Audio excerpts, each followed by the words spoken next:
Злосторничко здружување за перење пари формирала партијата ВМРО-ДПМН во периодот од 2009 до 2015. Во случајот Талир на СЈО покрај лидерот Никола Груевски осомничени се сите генерални секретари во партијата Емил Димитриев, Мартин Протугер и Кирил Божиновски и директорите на Центарот за комуникации на ВМРО-ДПМН. Овој центар долги години го водеше Илија Димовски, а неговата работа во 2015 ја преседе Иво Котевски.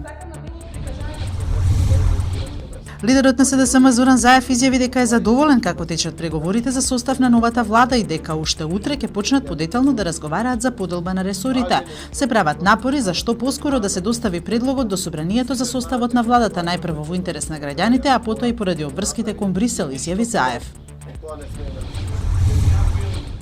На 27 април се изврши атентат врз потребите на албанците, не само врз мене лично, тоа беше атентат врз политичките барања на албанците, но не успеа да не убијат. Ние пак се вративме на политичката сцена. Со овие зборови за прв пат по нападот во собранието се обрати Зијадин Села, пратеник и лидер на движењето за реформа ДПА.